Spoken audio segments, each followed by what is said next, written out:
Hello everyone, स्वागत है आपका मेरे ऑनलाइन यूट्यूब चैनल संकल्प मैथ क्लासेस में। स्टूडेंट्स, इस क्लास के माध्यम से मैं क्लास 10th के हिंदी मीडियम के विद्यार्थियों को मैथ की क्लास करवा रहा हूं। उम्मीद करता हूं आपको ये वीडियो पसंद आ रही होगी। तो इसी उम्मीद के साथ आइए शुरू करते हैं आज का अपना लेक्चर। आज हम सीखेंगे द्विघात समीकरण का पूर्ण वर्ग बनाकर हल करना। ठीक है, हम चैप्टर 4 द्विघात समीकरण पढ़ रहे हैं। इसके पहले हमने एक्सरसाइज 4.2 तक कंप्लीट कर लिया है। आज हम द्विघात समीकरण का पूर्ण वर्ग बनाकर किस तरीके से हल किया जाता है ये सीखेंगे। ठीक है, तो आइए देखते हैं किस तरीके से करते हैं। जैसे मान लीजिए हमारे पास कोई एक समीकरण है जो ax square plus B X plus C बराबर 0 के रूप में है। यानी हमारे पास जो समीकरण है वो ax square plus B X plus C बराबर 0, क्योंकि हमने पढ़ा है कि जो द्विघात समीकरण होता है उसका जो जनरल फॉर्म होता है, यानी इक्वेशन की जो जनरल फॉर्म होती है, यानी जो व्यापक समीकरण होता है वो ax square plus B X plus C बराबर कितना होता है, 0 होता है। ठीक है, अब हम कुछ आसान स्टेप्स को फॉलो करेंगे, यानी कुछ आसान चरणों को पूरा करेंगे और द्विघात समीकरण को पूर्ण वर्ग में कंप्लीटली चेंज कर देंगे। ठीक है, यानी पूर्ण वर्ग बना लेंगे और फिर उसके बाद किस तरीके से हल किया जाता है ये सीखेंगे। ठीक है, तो चलिए देखते करते क्या है। तो सबसे पहले हम स्टेप बाय स्टेप सीखते हैं। तो सबसे पहला स्टेप यानी स्टेप 1 में हम क्या करते हैं, एक्स स्क्वायर का गुणांक जो है, क्योंकि एक्स स्क्वायर का गुणांक 0 के अलावा कुछ भी हो सकता है कि नहीं। आपने पढ़ा है कि कोई भी समीकरण द्विघात तब होता है जब उसमें जो चर पद होती उपस्थित होता है उसकी अधिकतम घात 2 हो, और जिस चर पद की अधिकतम घात 2 हो उसका गुणांक कभी 0 के बराबर ना हो। ठीक है, क्योंकि 0 हो जाएगा तो ये चर पद खत्म हो जाएगा, समीकरण हमारा रैखिक बन जाएगा। तो एक्स स्क्वायर का गुणांक जो हो उसको क्या बनाना है, 1 बनाइए। ये पहला स्टेप है। यानी जो एक्स स्क्वायर का गुणांक है, एक्स स्क्वायर का गुणांक यहाँ कितना है, a है, तो एक्स स्क्वायर का गुणांक क्या बनाना है, 1 बनाइए। अब 1 बनाने के लिए जितना यहाँ रहेगा उसी से भाग करेंगे, है कि नहीं। तो हम क्या करते हैं, पूरे समीकरण में a से भाग, तभी तो a करेगा तो 1 आ जाएगा। यानी A X square upon A plus B X upon A plus C upon ए, और 0 अपान ए, यानी 0 अपान ए जब करेंगे तो अंश अगर 0 है किसी भिन्न का तो पूरा मान क्या होता है, 0 हो जाता है। ठीक है, इसलिए A X square upon A plus B X upon A plus C upon A equals to 0। यहाँ 3 ए नहीं है, ये लिखे अलग अलग गए हैं। ठीक है, यानी A X square plus B X plus C पूरे के बटे ए है और हर एक पद पर ए को विभाजित किया गया। ठीक, अब अगर आपने ए से गुणा किया तो ए से मल्टीप्लाई भी करना होगा ताकि सब समीकरण में कोई भी परिवर्तन हमारी तरफ से ना हो। ठीक, अब ये क्या हो गया, ए से ए कट जाएगा तो ये हो गया ए इंटू एक्स स्क्वायर प्लस, इसको हम बी बटे ए एक्स लिख सकते हैं और इसको लिख सकते हैं सी बटे ए, और पूरे के बराबर कितना, 0। अब यहाँ देखिए ए और इस पूरे ब्रैकेट का गुणनफल 0 के बराबर है, तो किसी भी दो पद का गुणनफल अगर 0 के बराबर है तो उनमें से या तो दोनों के दोनों पद 0 हो जाए या फिर उनमें से कोई एक पद 0 हो। तो ए 0 हो नहीं सकता, क्योंकि हमने पहले ही कंडीशन पढ़ी है कि द्विघात समीकरण में जो एक्स स्क्वायर का गुणांक है वो कभी भी 0 के बराबर नहीं हो सकता, इसलिए ए 0 नहीं है। तो इनका और इनका गुणनफल 0 बनाने के लिए इस पद को क्या होना पड़ेगा, 0, इसलिए क्या हो जाएगा, इसलिए X square plus B by A x plus C by A बराबर कितना, 0। ये स्टेप 1 है। यानी स्टेप 1 में हमको क्या करना है, जो एक्स स्क्वायर का गुणांक अगर 1 है तो कोई बात नहीं, 1 है तो फिर चलेगा, लेकिन 1 के अलावा कुछ और है तो फिर हमें क्या करना होगा, उसको हटाना होगा। यानी उसको कितना बनाना होगा, 1, और 1 बनाने के लिए हम समीकरण में उसी से क्या कर देंगे, भाग। ठीक है, इस तरीके से। अब जो हमारा समीकरण था A X square plus B X plus C बराबर 0, वो कन्वर्ट हो चुका है X square plus B by A X और प्लस सी बाई ए बराबर किसमें, 0 में। यहाँ एक्स स्क्वायर का गुणांक कितना है, 1। ठीक है, अब दूसरा स्टेप फॉलो करते हैं, यानी स्टेप 2। स्टेप 1 में हमने एक्स स्क्वायर का गुणांक 1 बनाया, स्टेप 2 में क्या करेंगे, जो एक्स का गुणांक है, एक्स के गुणांक का आधा, या इसको ऐसे लिख लीजिए, यक्स के गुणांक के आधे का वर्ग एक बार जोड़िए और घटाइए। ये दूसरा स्टेप है, यानी x के गुणांक के आधे का वर्ग कीजिए, फिर उसे एक बार जोड़ दीजिए इस समीकरण में और एक बार क्या कर दीजिए, घटा दीजिए। तो x का गुणांक कितना है, b बाई ए, तो ये हो जाएगा x square plus b by A x plus b by A, तो इसका आधा जब करेंगे तो b बाई टू ए हो जाएगा, क्योंकि b बाई ए का आधा जब आप करेंगे b by A by two, तो इसके नीचे बटे एक मानेंगे, अंता पदों का गुणा अंता पदों में, बाह्य पदों का बाह्य में, तो b गुणे 1 और a गुणे 2, तो ये हो गया b बाई कितना 2a। तो डायरेक्ट हम इतना सब करने से अच्छा है कि इसको हमने b बाई 2a डायरेक्ट लिख दिया, ठीक है। तो b बाई 2a इसका वर्ग, यानी इस तरीके से वर्ग कीजिए, इसको एक बार जोड़िए और एक बार क्या कर दीजिए, घटा दीजिए कुछ इस तरीके से, और फिर प्लस जो पहले से c बाई ए था ये तो रहेगा ही रहेगा, बराबर कितना 0। अब देखिए यहाँ से लेकर यहाँ तक की चीज हमारी पूर्ण वर्ग हो गई, x square plus B by A x plus B by two. इसको मैं थोड़ा सा और सिंप्लीफाई करके दिखाता हूँ। हम इसको एक्स स्क्वायर प्लस 2 गुणे बी बाई 2 गुणे एक्स और फिर गुणे बी बाई 2a और फिर प्लस बी अपान 2a पूरे की घात 2 और माइनस में कितना b बाई 2a पूरे की घात 2 प्लस c बाई a बराबर कितना 0। अब देखिए ये इतनी चीज अगर आप ध्यान से देखिए तो a square plus 2ab plus b square यानी सर्व सभी का है ना, देख लीजिए a स्क्वायर यानी प्रथम पद का वर्ग प्लस 2 गुणे प्रथम पद गुणे द्वितीय पद और फिर प्लस द्वितीय पद का वर्ग यानी a प्लस b का होल स्क्वायर यानी प्रथम पद धन द्वितीय पद और फिर इसका पूर्ण वर्ग। तो फिर ये क्या हो जाएगा, ये जितना लिखा हुआ है ये इतना हो जाएगा x प्लस सेकेंड कितना है b बाई 2a पूरे की घात कितना 2 और फिर माइनस कितना, अगर हम माइनस को यहाँ कॉमन कर ले तो ये हो जाएगा कितना b स्क्वायर, क्योंकि वर्ग दोनों को मिलेगा, 2a का वर्ग कितना होगा 4a स्क्वायर।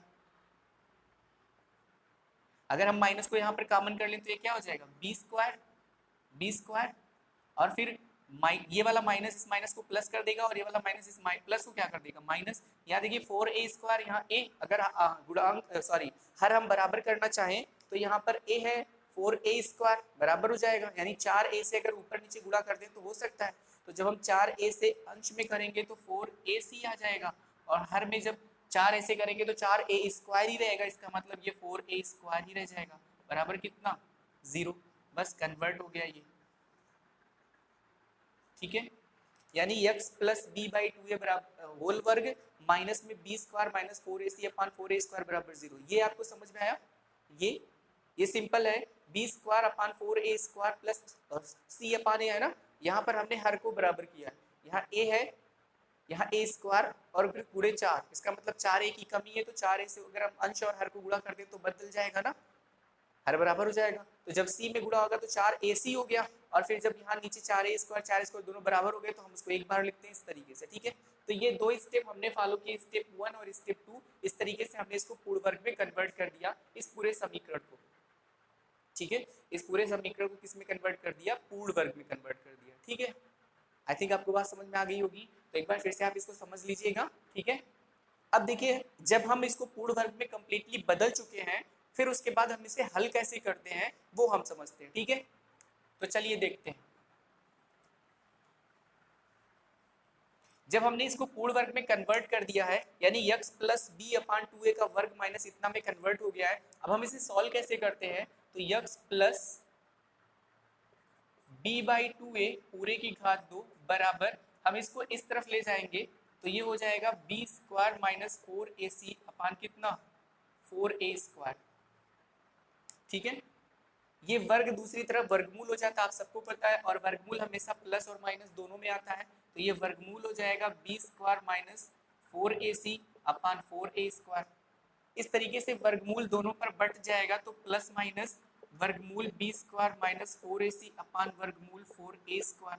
यहाँ देखिए 4 का वर्गमूल 2 होता है और a स्क्वायर वर्ग से वर्गमूल हटेगा, 2a बाहर चला आएगा तो फिर ये हो जाएगा plus minus under root b square minus 4ac और अपान कितना केवल 2a, क्योंकि 4 का वर्गमूल 2 होगा और a वर्ग में जो भी चीज रहती है उसमें से एक बाहर आ जाता है तो a बाहर आ जाएगा और इधर कितना बचेगा x plus B by 2a। अब हम इसको इस तरफ भेजते हैं तो यक्स बराबर कितना आ जाएगा, ये प्लस इस तरफ जाएगा माइनस बी बाई 2a, और फिर प्लस माइनस ये वाला under root b square minus 4ac upon कितना 2a, हर बराबर है तो ये हो जाएगा minus b plus minus under root b square minus 4ac और अपान कितना 2a यानी यक्स।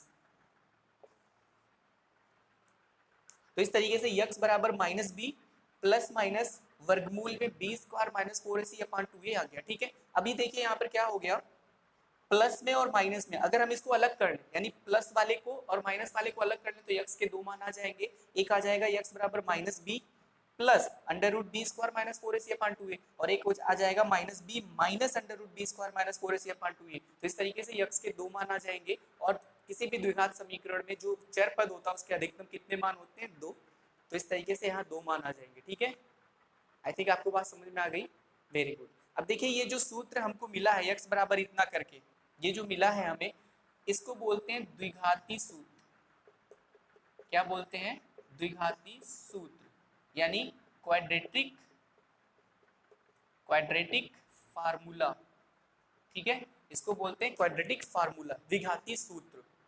कई बार हम द्विघाती सूत्र लगा के डायरेक्ट किसी द्विघात समीकरण को सॉल्व कर सकते हैं ऐसे, यानी minus b plus minus under root b square minus 4ac upon 2a। ठीक है, इसमें दो मान है, एक प्लस के साथ हो जाएगा और एक माइनस के साथ। ठीक, आई थिंक आपको बात समझ में आ गई। तो ये पूरा प्रोसेस है किसी द्विघात समीकरण को पूर्ण वर्ग बनाकर हल करने का। ठीक है, 2 स्टेप फॉलो करके हमने पूर्ण वर्ग बनाया, फिर इस तरीके से हमने उसका सॉल्यूशन भी फाइंड कर लिया, यानी हल किस तरीके से करेंगे ये पता कर लिया। ठीक है, अब देखिए यहाँ पर एक कंडीशन आती है, आप स्टार करके उसे लिख लीजिएगा। आप सबको पता है कि अंडर रूट के अंदर यानी वर्गमूल के अंदर जब धनात्मक चीजें होती हैं तभी वो वास्तविक होता है। अगर ऋण में आ गया, जैसे मान लीजिए यहाँ पर माइनस में कोई चीज आ गई, ये अंडर रूट के अंदर यानी वर्गमूल के अंदर कोई निगेटिव चीज आ गई, तो ये क्या बन जाती है, काल्पनिक, यानी ये वास्तविक नहीं है, ये क्या है, काल्पनिक। और यहाँ देखिए बी स्क्वायर माइनस 4ac अंदर है, इसका मतलब यक्स काल्पनिक हो जाएगा अगर ये ऋणात्मक हो गया, और यक्स वास्तविक हो जाएगा अगर ये धनात्मक है। तो फिर ये कंडीशन याद रखिएगा, यानी यक्स किसी भी समीकरण द्विघात समीकरण में जो चर पद होगा, किसी भी द्विघात समीकरण में जो चर पद है वो अस्तित्व में तभी होगा जब बी स्क्वायर माइनस 4ac यानी जो उसका यक्स का गुणांक है उसका वर्ग, यानी जो बीच में लिखा होता है उसका वर्ग, माइनस 4ac यानी यक्स स्क्वायर का गुणांक, जो व्यापक फार्मूला उससे मैं आपको बता रहा हूँ, ax square plus bx plus c से, यानी जो हमने ax square plus bx plus c बराबर 0 इससे बता रहा हूँ।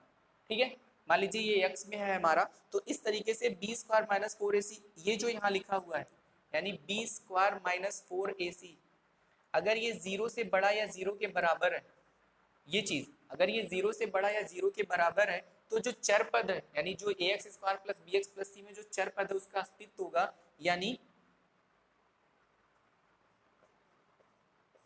चर पद का अस्तित्व है, चर पद का अस्तित्व यानी हल है, हल का अस्तित्व है, मतलब कोई सोल्यूशन मिल सकता है, बस इतना जानिए। जब ax square plus bx plus c बराबर 0 में ये चीज b स्क्वायर माइनस 4ac यानी ये जो चीज लिखा हुआ है इसको मूल बोलते हैं ना हम, तो हम आप यहाँ पर चर पद का अस्तित्व के स्थान पे हम मूल लिख लेते हैं, मूलों का अस्तित्व है, क्योंकि ये जो निकला है minus b plus minus under root b square minus 4ac upon 2a, ये तो यक्स के दो मान है और दोनों मानों को ही मूल बोलते हैं। तो मूलों का अस्तित्व कब होगा, जब ये इसके अंदर जो बी स्क्वायर माइनस 4ac लिखा है ये 0 से बड़ा होगा या 0 के बराबर होगा। अंडर रूट यहाँ नहीं लगा, ध्यान रखिएगा, बी स्क्वायर माइनस 4ac जो है वो 0 से बड़ा है, 0 के बराबर। ठीक है, आई थिंक आपको बात समझ में आ गई, वेरी गुड। तो इस तरीके से हमने पूर्ण वर्ग बनाना सीख लिया और द्विघातीय सूत्र सीख लिया है। तो चलिए अब नेक्स्ट हम एक्सरसाइज 4.3 को सॉल्व करते हैं। 4.3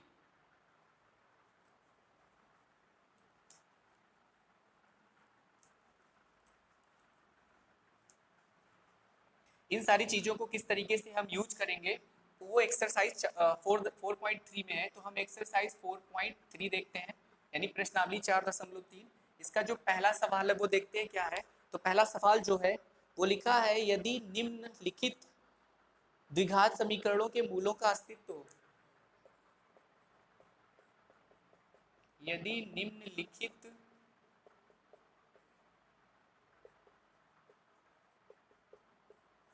द्विघात समीकरण के मूलों का अस्तित्व हो तो इन्हें पूर्ण वर्ग बनाने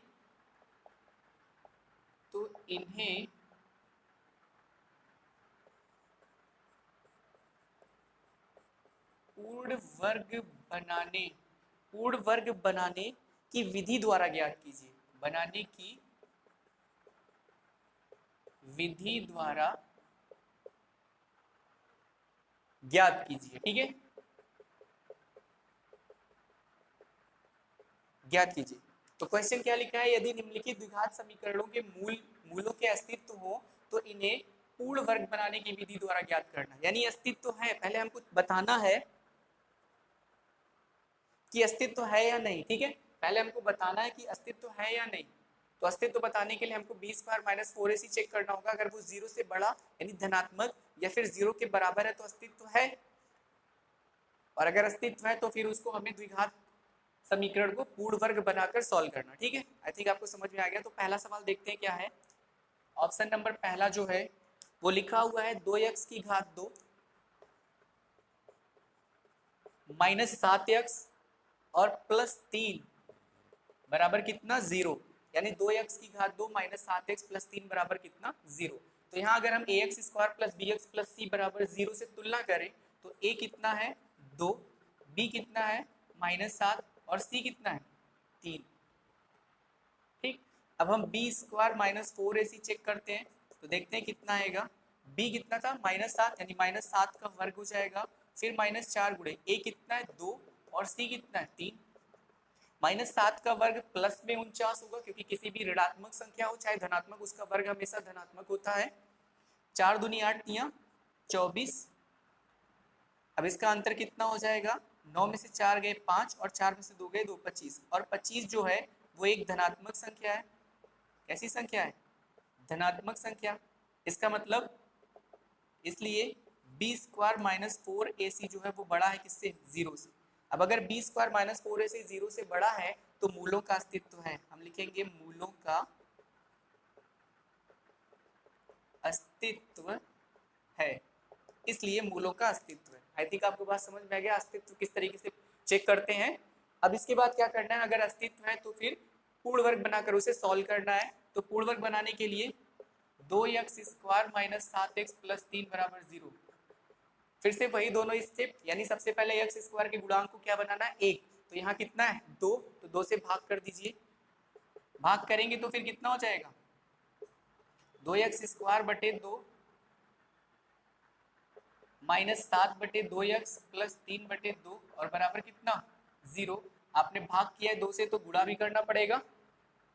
फिर से वही सिस्टम, इसका और इसका गुणनफल 0, ये 0 नहीं हो सकता, इसलिए गुणनफल 0 होने के लिए इस पद में इसको 0 होना पड़ेगा।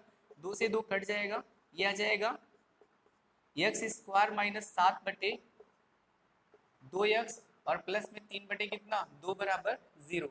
अब 7 बटे 2 का आधा 7 बटे 4 होगा।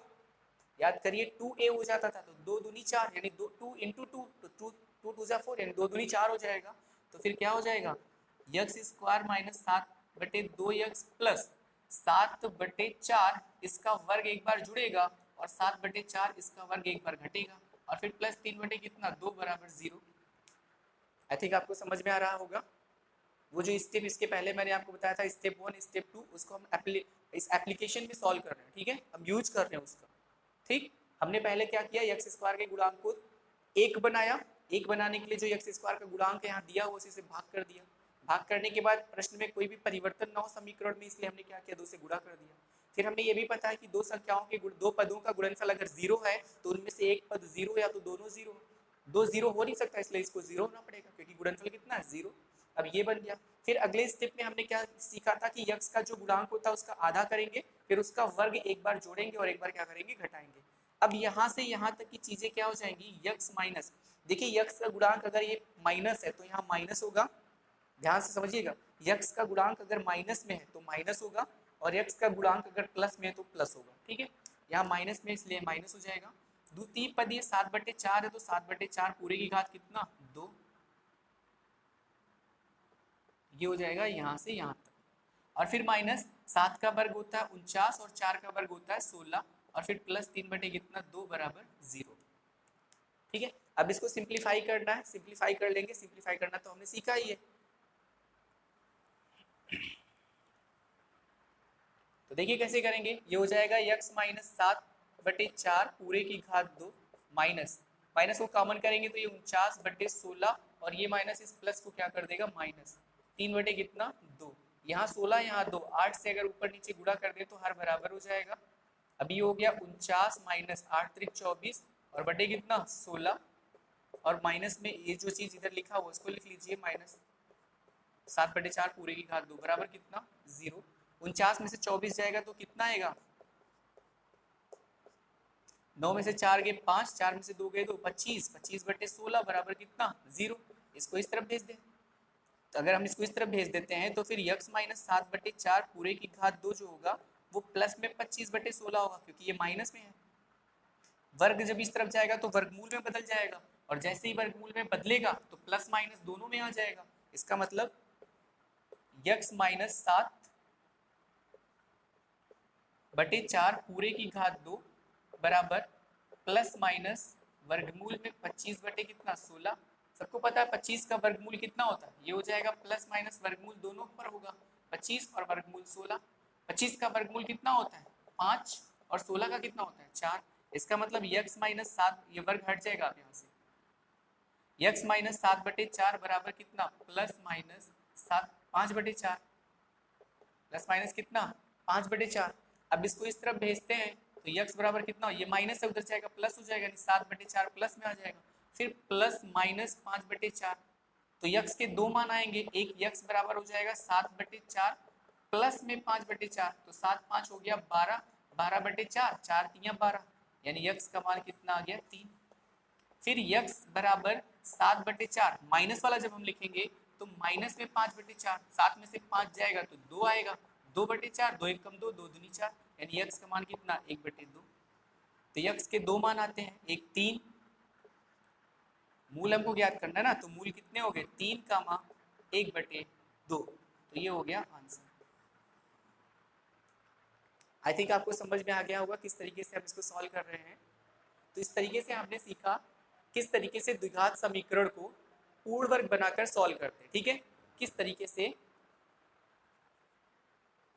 द्विघात समीकरण को पूर्ण वर्ग बनाकर हम सॉल्व करते हैं।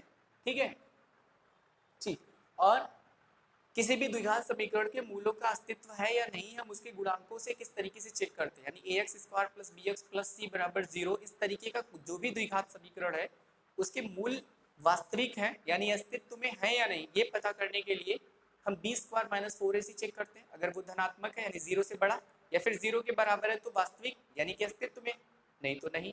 ठीक है, और द्विघात समीकरण को पूर्ण वर्ग बनाने के लिए कौन कौन से स्टेप्स फॉलो करते हैं हमने वो भी सीखा। एक्सरसाइज 4.3 यानी 4.3 का पहले क्वेश्चन का पहला ऑप्शन हमने सीख लिया और मुझे उम्मीद है कि आपको ये समझ में भी आया होगा। तो बाकी क्वेश्चंस हम इसके नेक्स्ट वीडियो में सीखेंगे। अगर आपको ये वीडियो पसंद है तो आप इस वीडियो को लाइक करिए, शेयर करिए, सब्सक्राइब करिए। मिलते हैं अपने नेक्स्ट वीडियो में, तब तक के लिए धन्यवाद।